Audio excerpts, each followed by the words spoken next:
یہ بھی عربی زبان کا لفظ ہے۔ پہلی کو کہا جاتا ہے، مطلب یہ ہے کہ پہلی بہار۔ جو ہی نبی ہمارے دنیا میں آئے تو بہار آ گئی۔ بہار ایسے آئی، اللہ نے میرے نبی کا انتخاب کیا، اور انتخاب کی ایسا عجیب کیا۔ اللہ تعالیٰ نے سیدنا ابراہیم کا انتخاب کیا، سیدنا ابراہیم میں سے اسماعیل کا انتخاب کیا، سیدنا اسماعیل میں سے بنو کنانہ کا انتخاب کیا، بنو کنانہ میں سے بنو ہاشم کا انتخاب کیا، بنو ہاشم میں سے قریش کا انتخاب کیا، قریش میں سے عبد المطلب کا انتخاب کیا، عبد المطلب میں سے اللہ تعالیٰ نے ان کے 9 بیٹوں میں سے حضرت عبداللہ کا انتخاب کیا۔ حضرت عبداللہ کے دامن میں اللہ نے آخری نبی کو رکھا، اور پھر اب حضرت آمنہ فرماتی ہیں کہ ایسا پیارا بچہ آج تک میری آنکھ نے نہیں دیکھا۔ عبد المطلب آگے، آمنہ تو نے تو صرف مکہ کو دیکھا ہے، اور تو کہتی ہے کہ میں نے ایسا پیارا نبی اور ایسا پیارا بچہ میں نے آج تک نہیں دیکھا ہے۔ مجھے پوچھ، میں شام کا سفر کرتا ہوں، میں عراق کا سفر کرتا ہوں،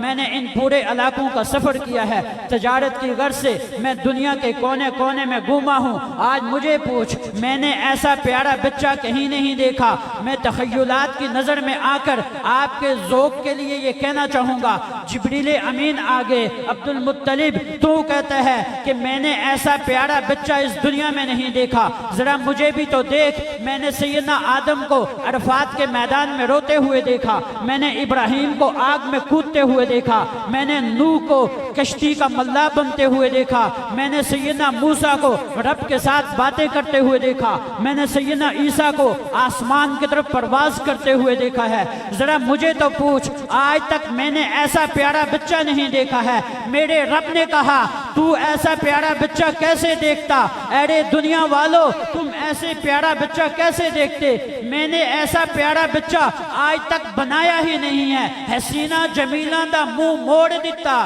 محمد بڑا رب قلم توڑ دیتا،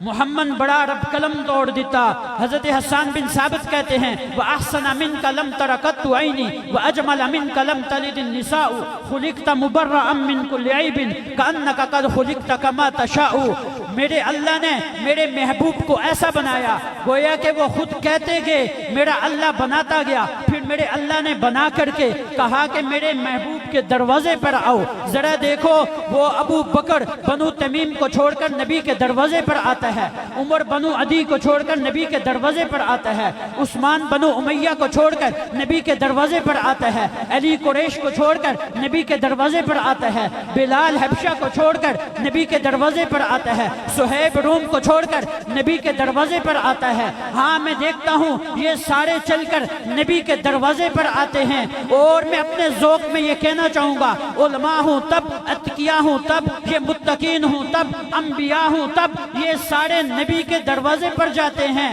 اور پھر یہ نبی جو ہیں یہ سارے مل کر یہ جنت کے دروازے پر جاتے ہیں، اور میں کہتا ہوں یہ جنت نبی کے دروازے پر جاتی ہے، یہ جنت نبی کے دروازے پر جاتی ہے۔ کبھی کیف و مستی میں آ کر تو دیکھو، مزے قربتوں کے اٹھا کر تو دیکھو، مجھے پوچھتے ہو کیا ہے مدینہ؟ ذرا تم مدینے میں جا کر تو دیکھو، بڑی ہی مبارک ہے تیرے روزے کی مٹی، بنا لوں اسے اپنی آنکھوں کا سرما۔ کبھی کیف و مستی میں آ کر تو دیکھو، مزے قربتوں کے اٹھا کر تو دیکھو، مجھے پوچھتے ہو کیا ہے مدینہ؟ ذرا تم مدینے میں آ کر تو دیکھو۔ ارے غم کے مارو، آؤ سنو مجھ سے، آج تمہیں ایک اکسیر نسخہ بتاؤں، یہ دل پھر کبھی نہ غمگین ہوگا۔ نبی کی محبت کو دل میں بسا کر تو دیکھو،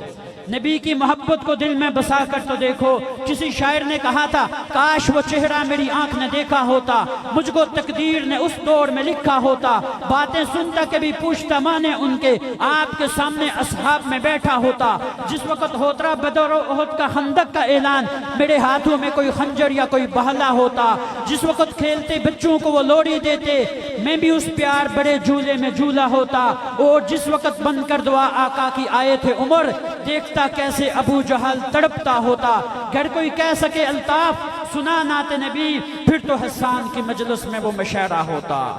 پھر تو حسان کی مجلس میں وہ مشاعرہ ہوتا ہے جنت تجھ میں حور و قصور رہتے ہیں میں نے مانا کہ ضرور رہتے ہیں میرے دل کا طواف کر ہے جنت میرے دل میں حضور رہتے ہیں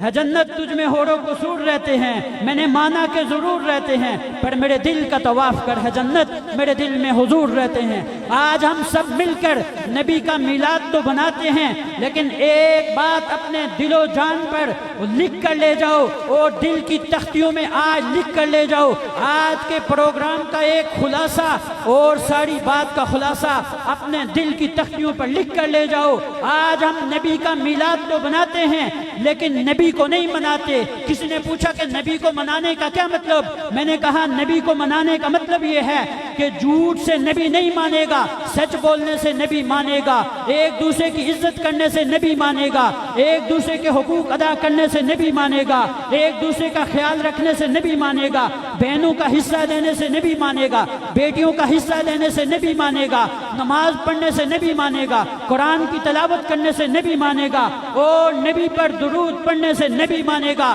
اور ان سب سے بڑھ کے نبی کی اطاعت کرو گے نبی کی فرمانبرداری کرو گے نبی مانے گا اور کل قیامت کا دن ہوگا میرا نبی تیرا اور میرا استقبال کرے گا یہ میرے امتی ہیں لیکن اگر ہم نے ایسا کیا صرف میلاد کا نام لے کر میلاد تو مناتے رہے لیکن اگر ہم نے نبی کو نہ منایا تو میرے بھائیو یہ کہیں ایسا نہ ہو یہ میلاد ہمیں خوشی تو منا رہے ہوں لیکن ہم نبی کو ناراض کر رہے ہوں نماز نہ پڑھ کے قرآن کی تلاوت نہ کر کے دوسروں کو ناراض کر کے دوسروں کے حقوق کھا کر دوسروں کے حقوق کو غصب کر کے اور اپنی بیٹیوں کو حصہ نہ دے کر اپنے بہنوں کو حصہ نہ دے کر اگر ہم نے نبی کو ناراض کر دیا کہیں ایسا نہ ہو کل قیامت کا دن ہو میرا نبی ہم سے منہ موڑ لے اور ہم کل قیامت کے دن سارے انتظار میں ہوں گے میرے نبی نے ہمیں دنیا میں یاد رکھا اللہم اغفر لی امتی دنیا سے جا رہے ہیں میرے نبی نے ہمیں یاد رکھا کل قیامت کا دن ہوگا